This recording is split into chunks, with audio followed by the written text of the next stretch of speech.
Today, the 6th of April 2025 is the fifth Sunday of Lent.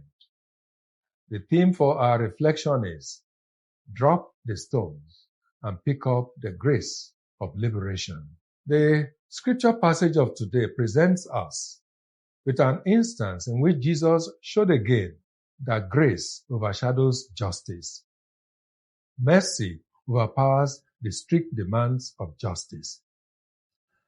The woman had been caught in the act of adultery. She had no alibi or any sort of defense. Even if she had any, her accusers were not ready to listen or pay attention. They dragged her into the temple like a rag doll with her dignity in tatters. With a hint of righteousness, they brought her before Jesus in the full view of everyone and said, "Master, this woman was caught in the very act of committing adultery, and Moses has ordered us in the law to condemn women like this to death by stoning." Even though they gave an impression that they were seeking justice according to the law, they were actually setting a trap for Jesus. So their trap question to Jesus was, "What have you to say? The law of Moses said this. What do you say?" But what they didn't realize is that grace, the grace of God, doesn't argue on the same terms as they. Grace is on a level superior to the law or justice as we know it. So Jesus didn't take the bait. Rather than answer their question, he began writing with his finger on the ground. One can imagine that the crowd must have been straining forward to see what he was writing. Was it scripture, or a rebuke, or simply drawing lines with the intention that his silence would speak louder than his words on the matter? But they persisted, and so Jesus gave an answer that they did not expect. He said, "If there is anyone who has not sinned, let him be the first to throw a stone at her." This moment, dear friends, is one of the most mysterious in the Gospels. What did he write? We will never know. But perhaps the import of this moment lies not in what he wrote, but what the act of bending down symbolizes. While the scribes and Pharisees stood tall, with their chests puffed up with pride, demanding answers, Jesus stooped low, putting himself on the level of the woman who was already beaten to the ground. He looked through her lenses, and from that position, he offered her understanding, mercy, and compassion.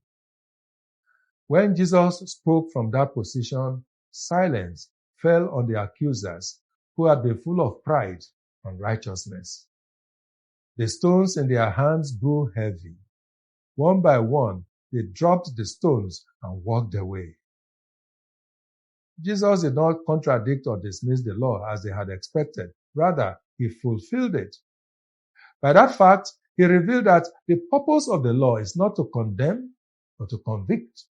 The task of the law is to shine a light on sin and make the sinner recognize the sin. But then, grace steps in to heal the wounds of the sin that the law had revealed. And here is the twist. Jesus, the only one without a sin in that crowd who had the right to throw a stone, chose not to. He chose not to condemn her, but to offer her freedom. He said, "Neither do I condemn you. Go and do not sin anymore." These are not words condoning her sin, but words of liberation. Jesus didn't excuse her sin, he forgave it. And in doing so, he set her free, not just from the judgment of others, but from the shame that held her captive. How often do we stand in that woman's place? Maybe your sin isn't public, but it is just as exposed in the sight of God. Maybe you have carried the weight of guilt for years, believing that condemnation is all that you deserve. But here is the truth. Jesus does not meet us with condemnation. He meets us with compassion. By the same token, let Lent invite us to see the people who have offended us with the eyes of Jesus. While not condoning their offenses and sins, we can look with compassion upon them. We can let go the stones of grudges that we have been holding, waiting to throw at those who offend us. Perhaps it is even your very self that has been carrying the weight of self-condemnation. Drop them and hear the word of grace. Neither do I condemn you. Go and sin no more.